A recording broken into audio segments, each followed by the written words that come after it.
احنا امبارح حكينا عن التيومرز بالسنترال نيرفس سيستم وقلنا انه بنقدر نقسمهم لجلايومز او جلايال تيومرز، نون جلايال تيومرز and metastatic تيومرز. وقلنا عن اهم الموست كومن تيومر اللي هو الاستروسايتومز. حكينا عن ال WHO classification انه we divide the tumors, the astrocytic tumors or tumors in the central nervous system into grade 1, 2, 3, 4. مظبوط؟ شو الفرق كان بين 2 و 3 و 4؟ حسب الميتوسس البليومورفيزم والسيلولاريتي. ممتاز. إذا عندي low cellularity, low mitotic count, not much pleomorphism, then this is called grade 2 glioma أو astrocytoma. إذا زادوا هدول بنسميها grade 3 astrocytoma. grade 4 إيش كانت؟ إذا في necrosis and or vascular proliferation. Very good. وقلنا إنه grade 1 astrocytomas أو grade 1 tumors in general is reserved for specific categories. حكينا إنه واحدة منهم اسمها pilocytic astrocytoma اللي بدنا نحكي عنها هلا. pilocytic astrocytoma هي عبارة عن grade 1 glioma. شو بتعرفوا عنها بما إنه قلنا عنها grade 1؟ شو بتقدر تستنتج عنها؟ benign, the behavior is benign, so the patients live for a long period. Morphologically, it will be a bland tumor, يعني ما فيهاش morphological features of malignancy. ايش morphological features of malignancy؟ high cellularity, high mitotic rate, pleomorphism. هذول مش رح يكونوا موجودين فيها. pilocytic astrocytoma, astrocytic in origin، معناها جاي من astrocytes. وقلنا pilocytic، cytic بتدلنا شوي على جزء من الكومبوننت فيها انه sometimes it is cystic، مرات بيكون فيها cystic component. These tumors are small tumors, rounded, very well circumscribed tumors. متذكرين لما حطينا صور الاستروسايتوما امبارح سميناهم اصلا diffuse astrocytomas. قلنا عنها انه بيكونوا diffuse with ill-defined borders. هذه لا، لانها benign، لانها بسبب good behavior.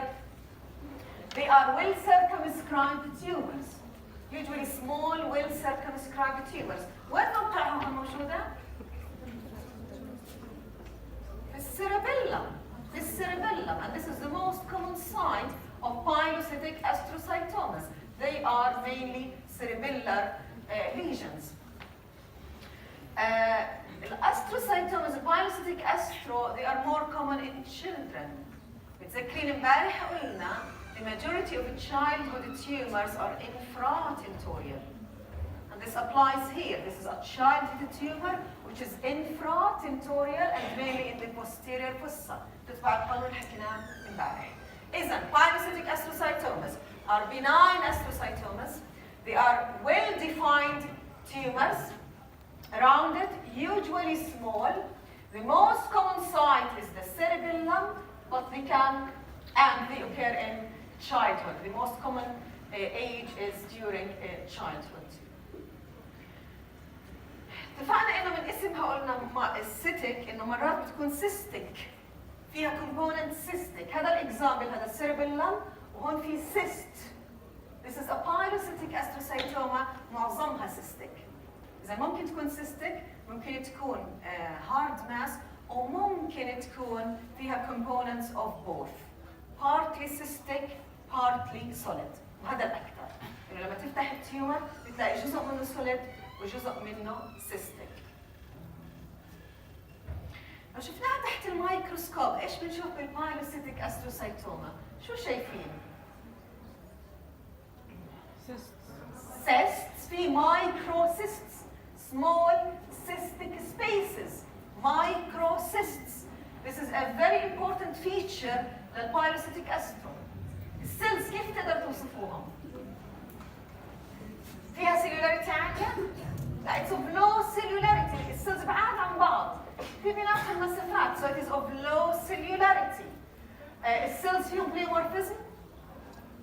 كثير بيشبهوا بعض، كلهم small، كلهم rounded, النيوكليير features the same. chromatin, same pattern of a chromatin, so there is little pleomorphism. في mitosis, and هون مش شايف في mitosis. Usually these tumors are not mitotically active. شو كمان شايفين شيء؟ شايفين ماتيريال هون اللي in between.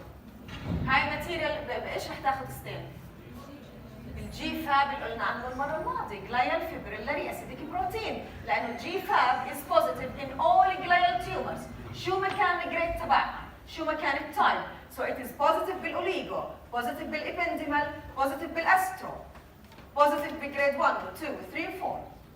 جي فاب كل اللي بدلني عليه انه I'm talking about a glial tumor, a tumor of a glial origin. So the histological features in في microcysts, low cellularity, low pleomorphism, low mitotic count, and there is a material, fibrillary material in between, which is GFAB positive. Again, this is another example شايفين كيف في microcysts. Microcysts is a very good clue. إذا جبت لكم أنا السنة الماضية بجوز ما عندهاش، بس السنة الماضية جبت هاي الصورة، قلت لهم بالمحاضرة مش هاي، جبت هاي، قلت لهم هاي الصورة حلوة كثير وأنا بحبها، راح تيجي بالامتحان. جبتها بالامتحان، حطيت الخيارات، ما كتبتش pilocytic astro، قلت low grade astrocytoma، ما عرفوا شو حلو. هذيك الدفعة ذكية باي ذا واي. ما قصديش شيء. في another feature بنشوفه بالبايلوسيتيك استرو. شو هون شايفين شيء غريب؟ ايه؟ في شيء بينكش very good. في هدول البينك ماتيريال، هذا بينك فايبر بنسميه روزنثال فايبرز. Rosenthal fibers are a very important characteristic feature of pilocytic astrocytoma. هم عبارة عن بروتين طالع من ال processes of glial cells. إذا في أهم two features.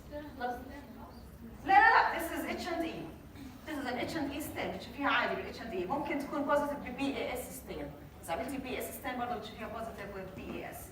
إذا أهم two features of pilocytic astrocytoma هم من المايكروسيستس and Rosenthal fibers. هذا سؤال رح اسالكم اياه، رح تسالوه بالكلينيكال وبينسال باليو اس ام ال اي. الفيتشرز اوف CNS tumors. اذا اهم two features ايش؟ microcysts and Rosenthal fibers. اذا هذه البايلوسيتيك استرو وقلنا البيهيفير تبعها كثير كويس.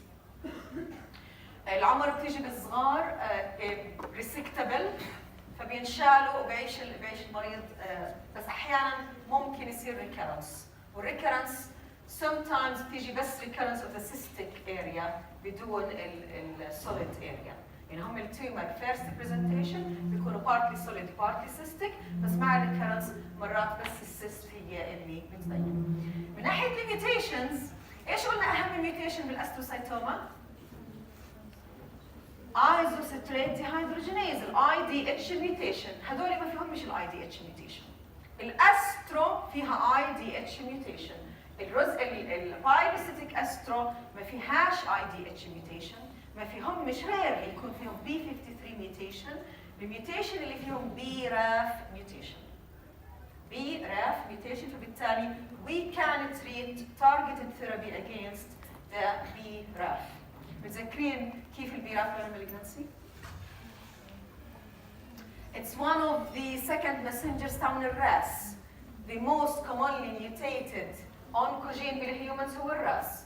والراس بيشتغل عن طريق بيبعت signals للنيوكليوس عشان تعمل stimulation للtranscription of transcription factors.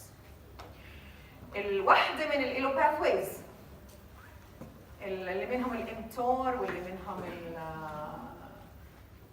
نسيتهم، بس اللي منهم الامتور واللي منهم other proteins، واحدة منهم البي راف. كويس؟ فالبي راف بيشتغل عن طريق second messenger للراس، so it acts as an oncogene. فأهم الميوتيشن هون مين؟ البي راف ميوتيشن. السنة الماضية على فكرة في بنت كتبت شغلة حلوة عن البايلوسيتيك استرو، قالت إنه البايلوسيتيك استروسايتوما فيها مايكروسيست صغار، فبتيجي بالصغار بالتشيلدرن. كان في كم شغله ثانيه صغار، وانه بيراف زي بيبي بيراف، فربطتهم ببعض انه كله اشياء صغيره للبايلوسيتيك استروما. فيها شيء بينكش ومع روزز. ايوه وروزز وبنكش بجوز اشياء زي حلو. يس فكلها اشياء ريليتد فبربطوها هيك جود.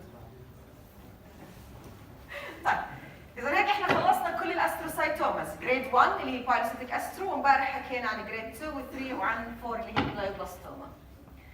هنشوف في other زي ما قلنا glial tumors. Let's consider